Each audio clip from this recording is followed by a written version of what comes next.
안녕하세요. 오늘은 사이언스 픽션이라는 책을 살펴보려고 합니다.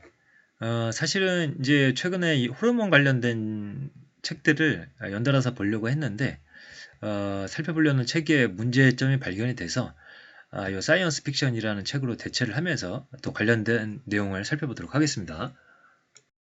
그래서 이제 기존의 다크 데이터 같은 경우에 이 책은 빅데이터에서 다루고 있지 못하는 문제점들을 역시 통계학의 범위 내에서 다루고 있는 책이라고 보시면 되겠고요.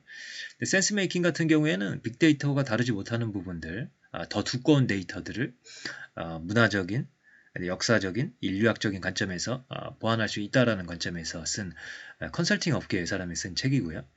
이 다크데이터에서 7장이 다크데이터와 과학이라는 부분이 있는데 요거를 한 권의 책으로 만들면 아마 사이언스 픽션이라는 책이 나올 수 있을 것입니다. 여기서 과학자들의 조작, 기만, 편향, 실수 등을 다루고 있는데 역시 이제 데이터에 관한 것들을 많이 배울 수 있는 책이라서 오늘 소개를 드릴 거고요.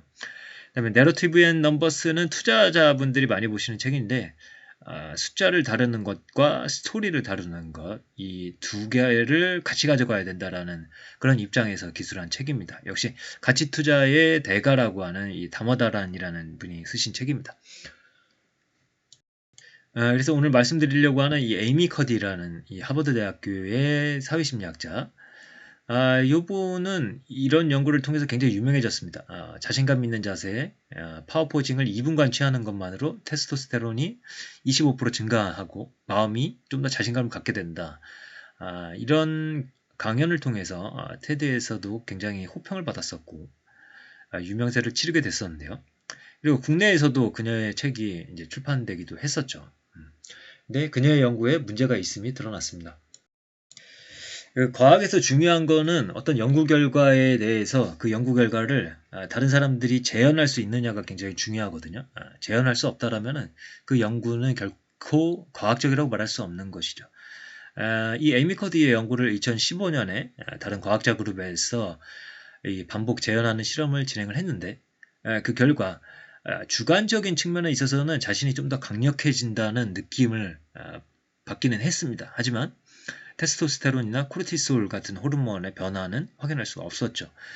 원래 이 에이미 커디 연구의 제일 저자는 버클리 대학교의 데이나 칸이었습니다. 2016년에 칸이는 파워포즈에 대한 그녀의 견해가 달라졌다고 성명을 발표를 했습니다. 실험의 표본 크기가 42개로 매우 작았으며 효과 크기 역시 거의 없는 것이나 마찬가지였다고 설명을 했죠.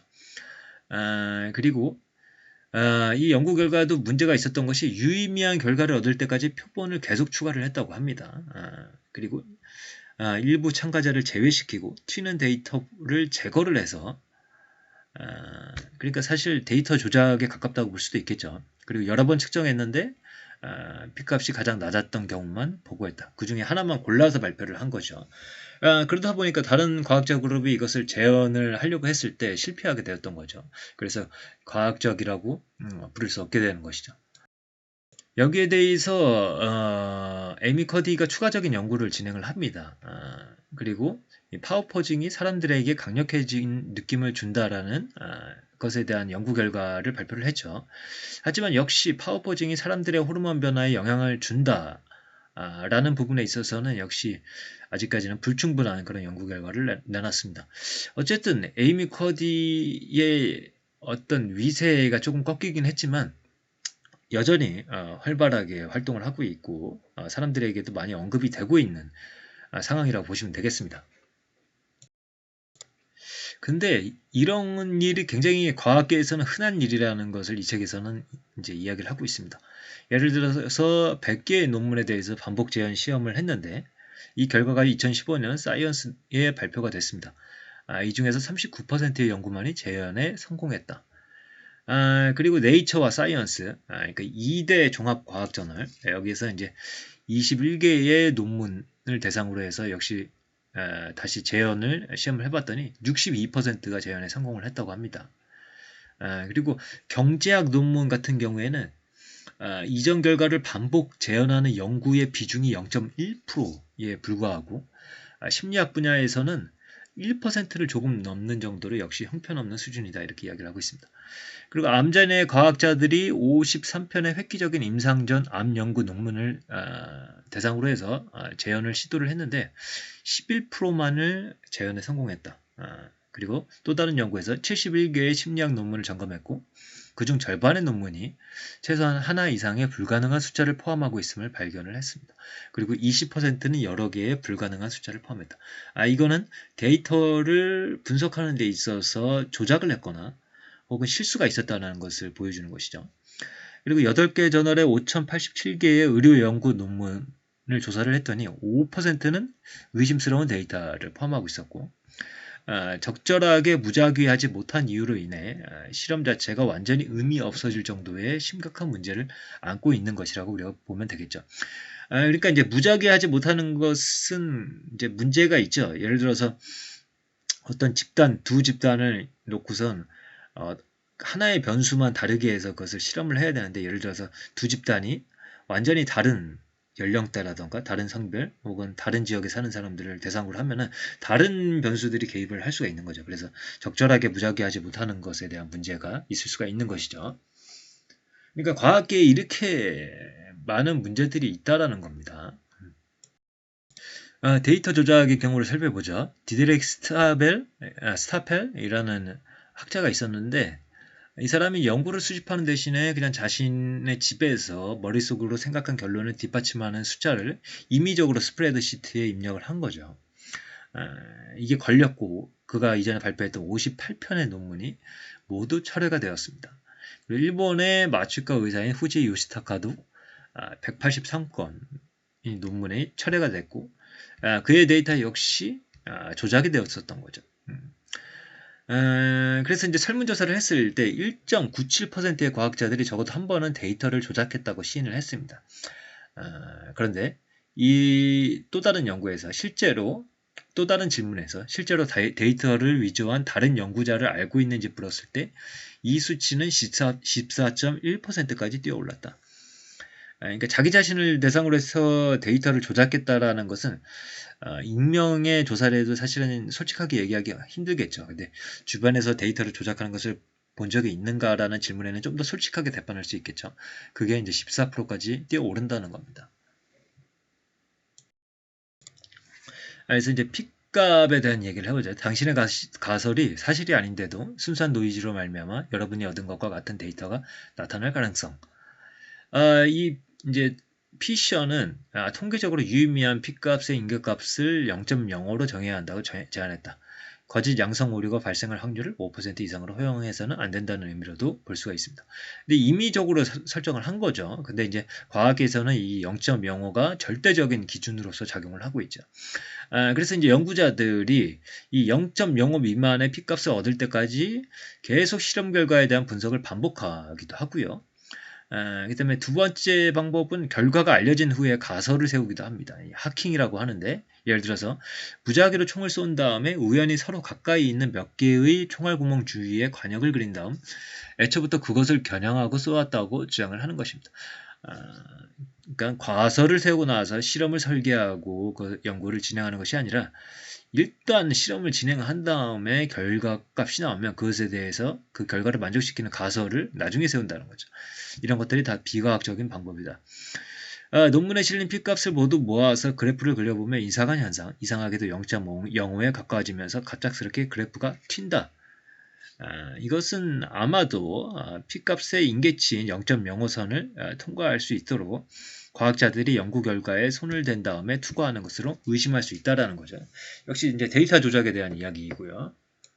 그다음에 오버피팅에 대한 문제도 있습니다. 이렇게 오버피팅하게 되면 재현이 되지가 않거든요.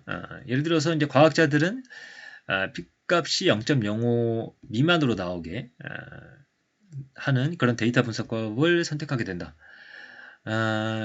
이렇게 분석법을 선택하게 되면 해당 데이터 세트에서 나타나는 패턴은 잘 설명할 수 있지만 쓸모가 없습니다.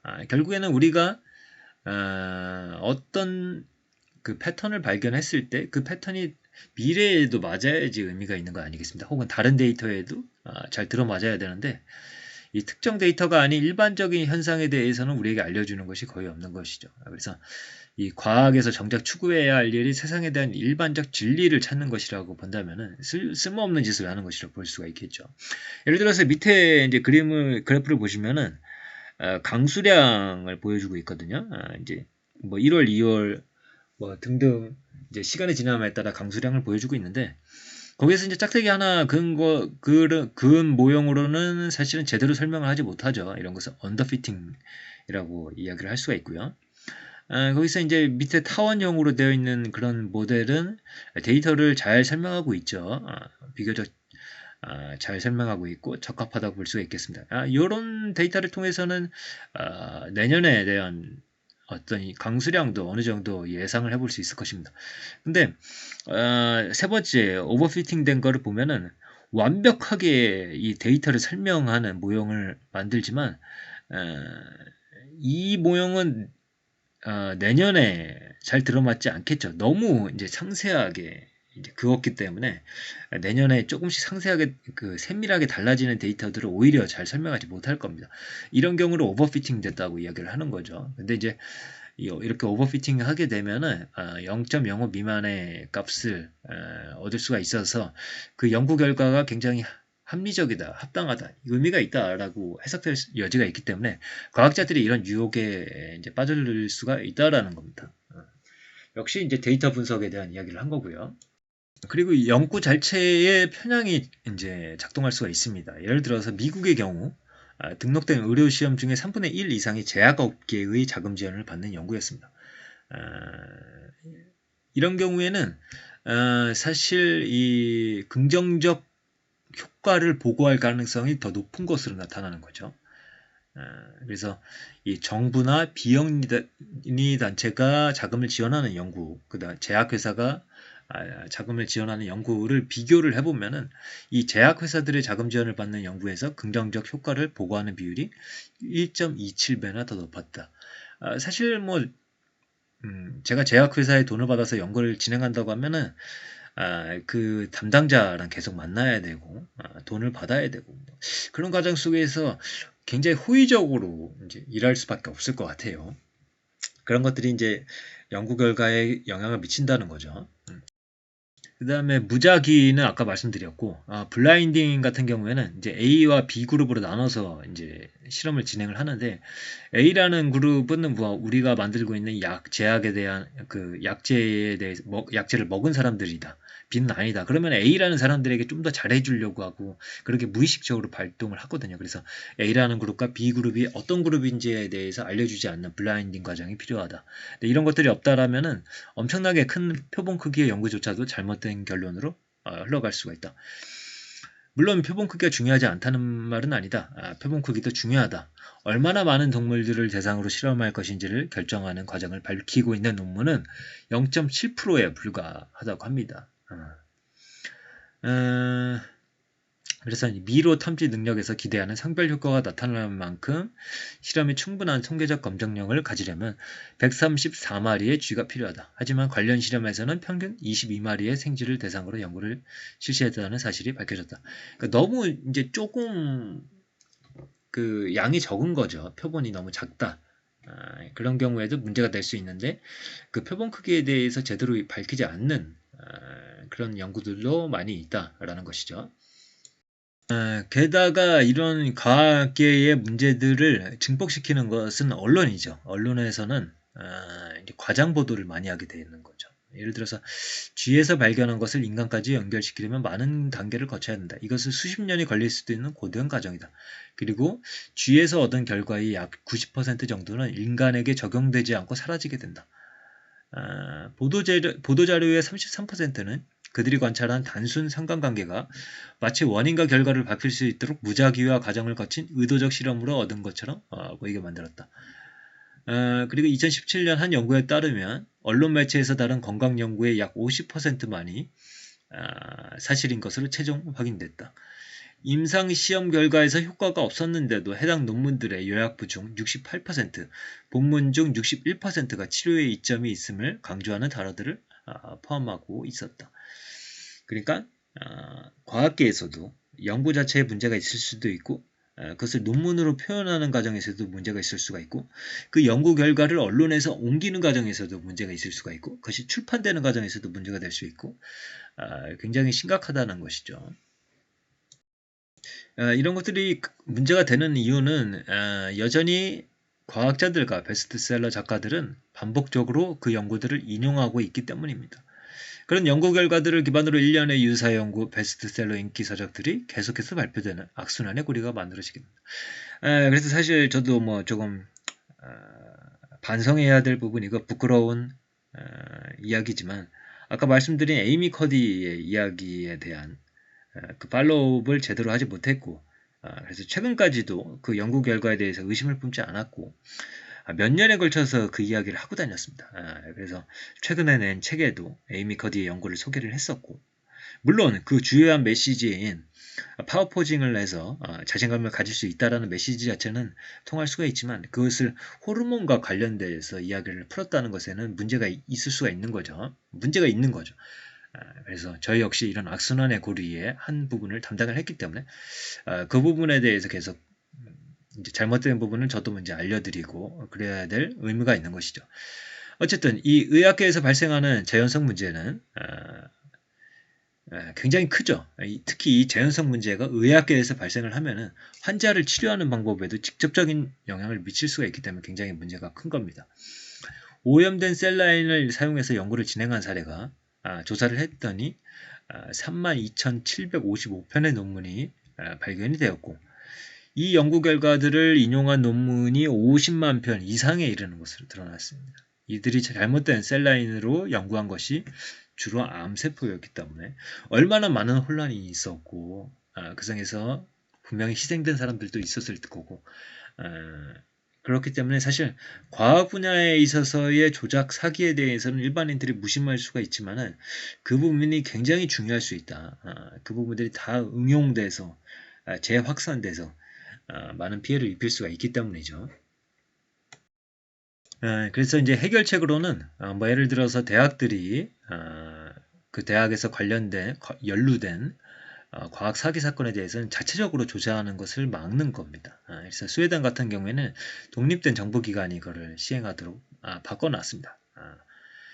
그리고 과학저널 같은 경우에도 투고되는 논문에 대해서 그림이나 스탯 체크 같은 알고리즘으로 먼저 점검하고 제출하도록 하는 것을 규정화할 수도 있겠죠. 그 다음에 명망 높고 영향력이 큰 저널에서 재현 연구, 무효 결과 같은 것들도 얼마든지 발표할 수 있도록 그걸 실어줘야 되는 게 중요한 것이죠. 그래야지 그런 연구들이 발표가 되는 그런 거겠죠. 왜냐면은 이 무효 결과, 그 다음에 재현 연구 같은 것들이 잘 되지가 않으면은 정확하지 않은 연구들만 나오게 되고, 그 다음에 또 그 뭐랄까 효과가 크지 않은 그런 연구들은 발표가 안 되면서 이 데이터상으로 비어있는 부분들이 생기게 되는 거거든요. 그래서 그런 부분들을 영향력이 큰 저널에서 다뤄줘야지 어떤 연구들이 사장되지 않는다. 그리고 사실은 또 가장 인상적인 결과를 골라 가설로 제시하고 싶은 유혹 등이 있기 때문에 사전 등록 제도를 시행을 하는 거죠. 먼저 어떤 연구를 진행하기 전에 먼저 어떤 연구를 진행할 것인지 등록을 하고 시작을 하게 하는 거죠. 오픈 사이언스 같은 문화 운동, 예를 들어서 모든 데이터와 연구 방법에 대해 자유로운 접근을 허용을 하게 되면 그 연구를 재사용할 수도 있고 검증하는 데 사용할 수도 있게 되는 거겠죠. 그다음에 사전 인쇄 같은 경우에는 과학 논문의 초안을 누구나 볼 수 있도록 먼저 게시를 하는 거죠. 그리고 해서 이제 동료 과학자들이 그것에 대해서 얼마든지 접근을 해서 검증을 하고 공식적으로 학술지에 발표하기 전에 제기된 문제점들을 수정하고 이런 과정들이 이루어질 수 있는 거죠. 하지만 공식적인 학술지에 싣기 전에 일단은 오픈을 하는 거기 때문에 필터링이 잘 안 된 거죠. 그래서 이제 필터링 과정이 필요한 것이기 때문에 그것에 대해서 접근하는 대중들의 어떤 태도는 더 회의적인 태도를 가져야 된다라는 거고 그 다음에 연구 자금, 그러니까 연구 지원 자금, 과학자들한테는 이 자금이 굉장히 중요한데 보통 다 연구 지원 자금을 받거든요. 근데 이것에 대해서 명망이 있는 사람들만 받게 하는 것이 아니라 이 연구지원 자금 신청자들, 일정 수준을 넘는 그런 신청자들을 대상으로 목록을 만든 다음에 무작위적으로 추첨을 해서 배분하자는 식의 제안들도 등장을 하고 있습니다. 그래서 이제 이 책의 마지막 부분에서는 여러 가지 해결책들이 등장을 하고 있고요. 과학계 내부에서 과학자들이 또 해야 되는 일들도 있고, 또 대중들도 어떤 태도를 취하는 게 좋을 것이냐에 대해서 저도 이제 많은 반성을 했는데, 제가 잘 모르는 분야에 대해서 소개할 때는 조심해야 된다라는 그런 생각을 했고요.